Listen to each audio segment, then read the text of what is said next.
Hi everyone and welcome. In this video, I would like to explain the principles of Bayesian multi-level modeling. For this, we're going to consider the case of one experiment which is done in two replicates. So we have a first replicate where we measure, for example, the expression of a gene in one experiment. So we have multiple measurements here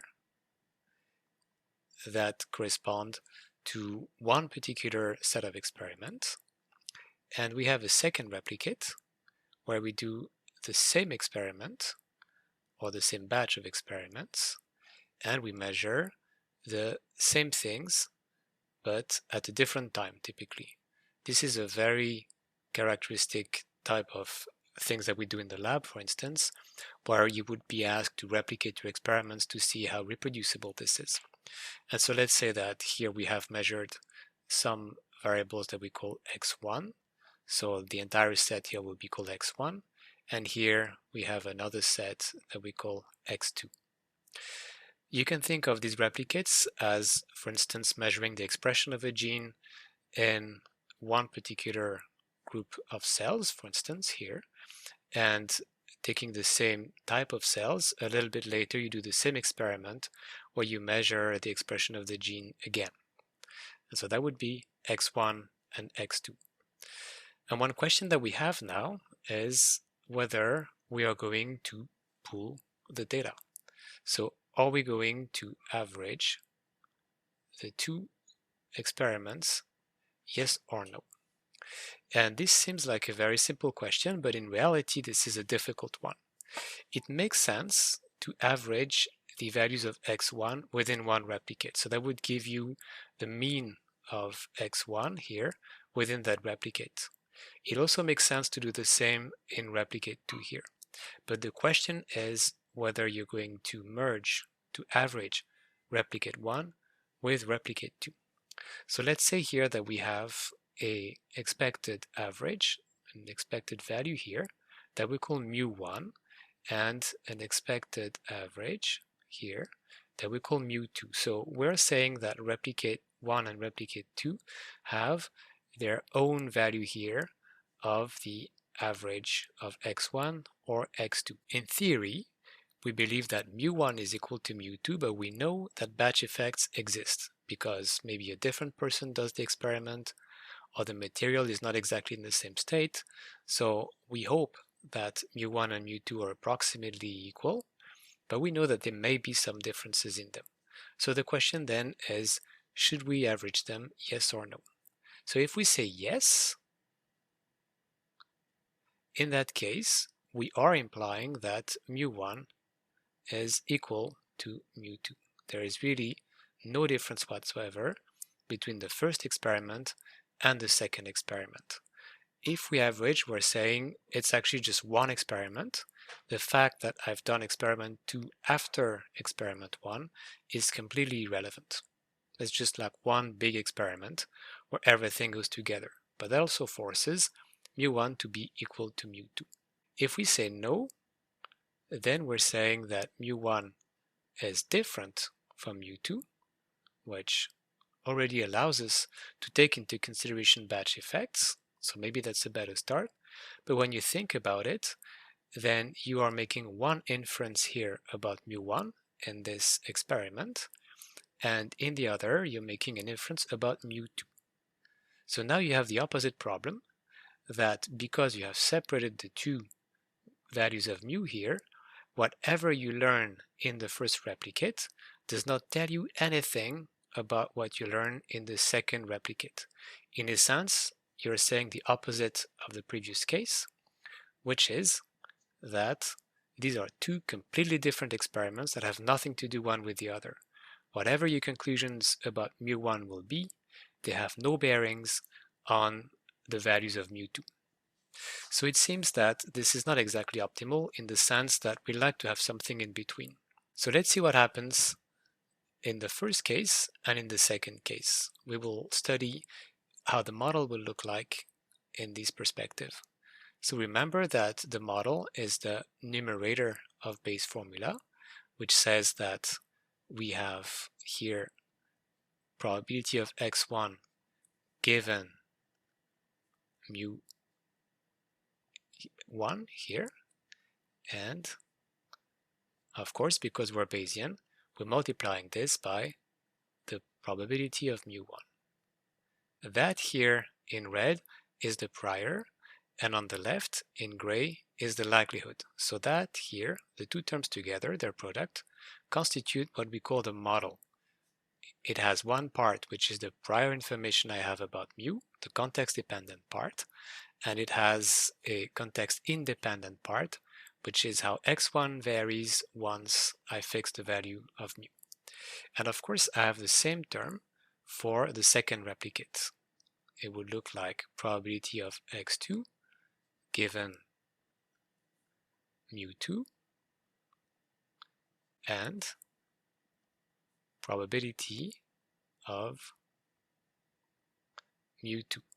And here, of course, it is the same prior that I have for mu1 and mu2, because I believe they're replicates. I'm not going to change my prior belief about mu1 and mu2. If these two experiments were done exactly at the same time, I would, of course, have exactly the same belief as to what is the possible value of mu1 and the possible value of mu2. And why is that? Because they're replicates of each other. So I have these two models here that represent the numerators of Bayes formula. And in the first case, when I say that mu1 is equal to mu2, I can say that they are both equal to a common value that I'm going to call mu. And in that case, the numerator of Bayes formula will be written as probability of x1 given mu times the probability of x2 given mu times the probability of mu. So this is the first model here. If I believe that mu1 is equal to mu2 and that the two replicates should be merged. So we have two terms here with the likelihood, and we have only one term here with the prior. We draw mu only a single time because it's got to be the same value here and there. And of course, after that, we have one particular experiment and the other. So this is why we have the two terms that are here. If I believe that mu1 is different from mu2, I cannot say that they're equal to the same value, of course. And so now the model would become slightly more complicated, and it would be probability of x1 given mu1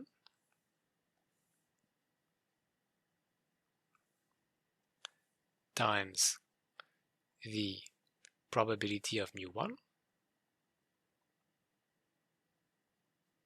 So that here corresponds to exactly that term here, and times exactly the same term for the other replicate, except that mu1 is replaced with mu2. So this is the way here that we would write the models, depending on whether we believe that mu1 is equal to mu2 or mu1 is different from mu2. So whether we believe that the two experiments should be averaged or whether they should be kept separate here. So when we look at it, we see basically the problems that happen with both of these models. Here we're mathematically saying that there is only one value of mu here, which is possible. It has to be the same for replicate 1 and replicate 2.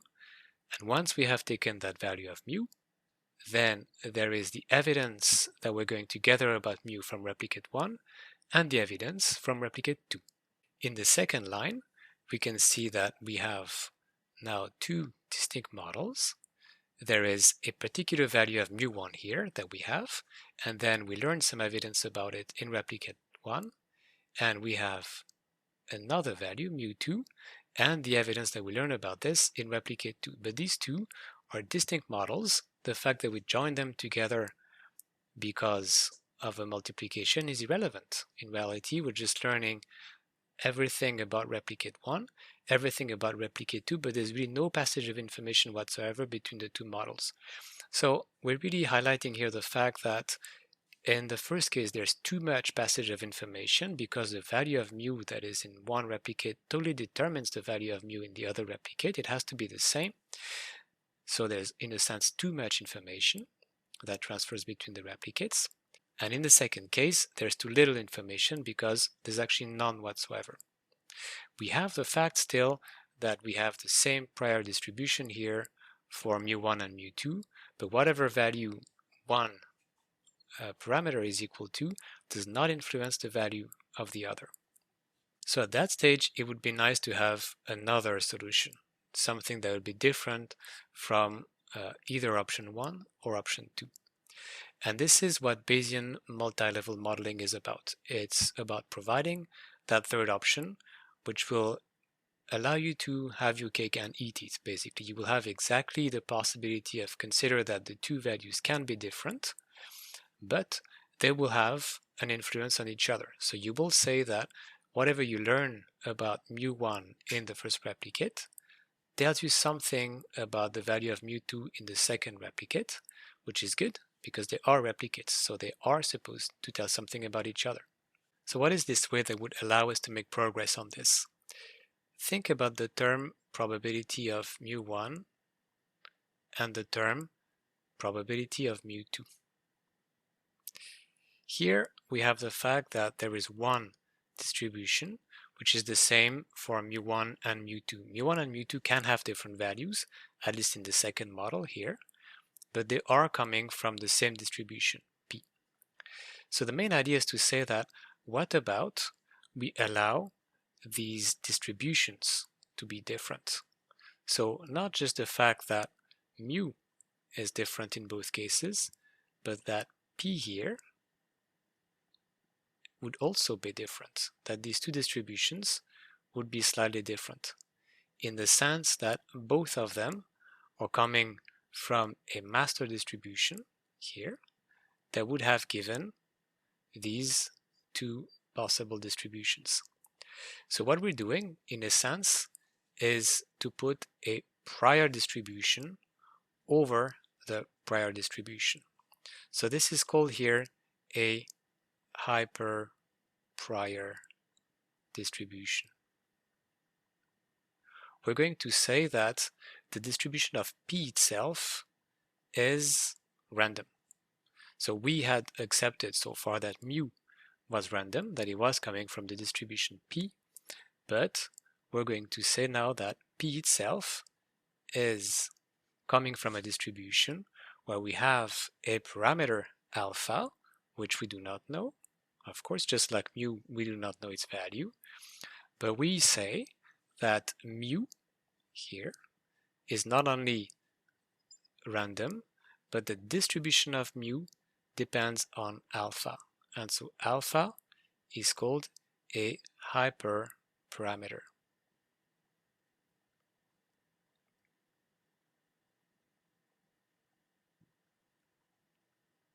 So essentially what we're saying is that we're going to replace P of mu here with P of mu given alpha, and we're going to have a prior distribution for alpha here.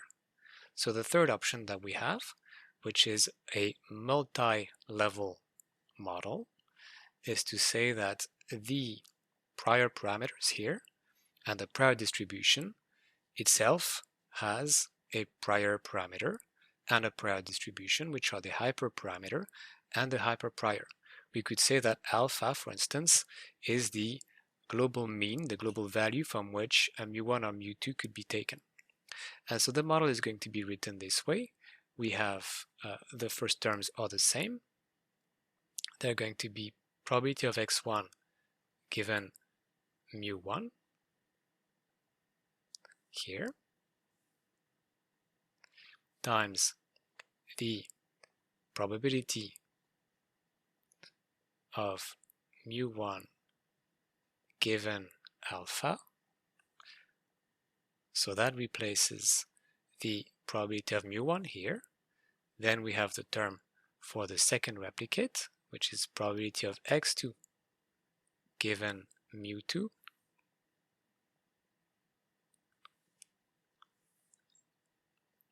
times the probability of mu2 given alpha times the probability of alpha. So you see that this model kind of borrows from both options.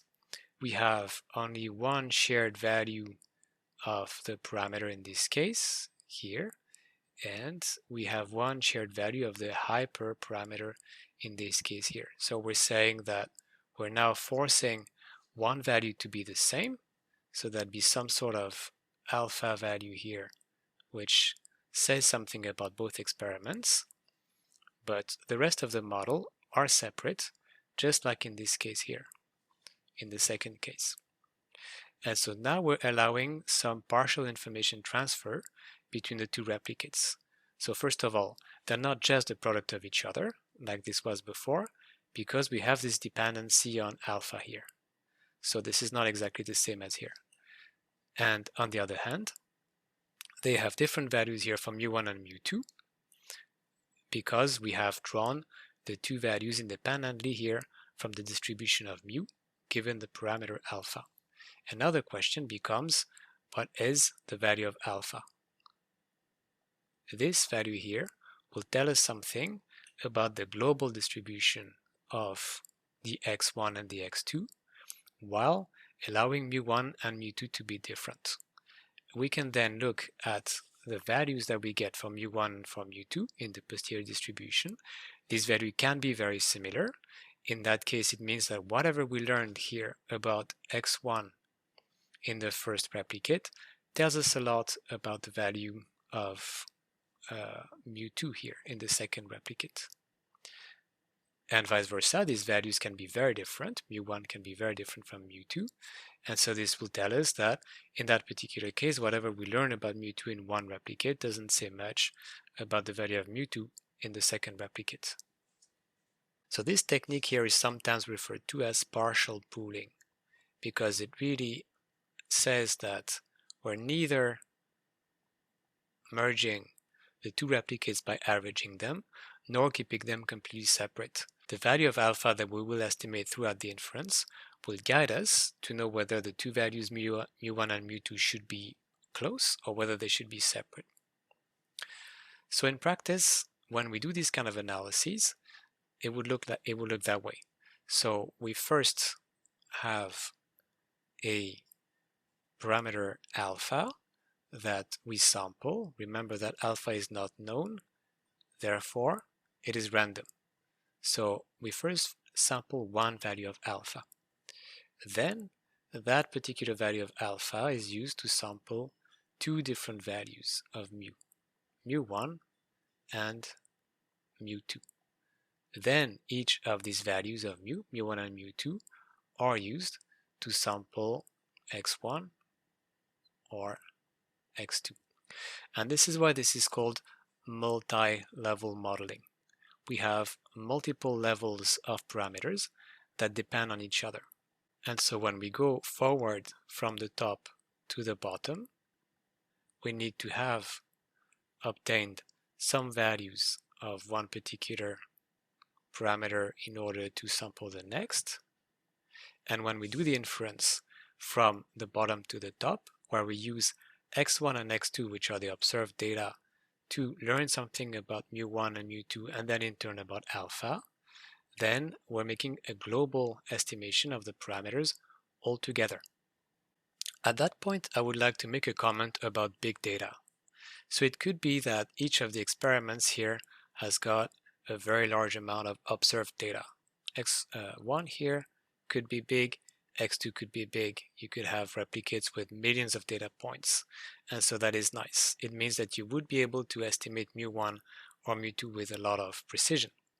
But when you think about it, what about alpha?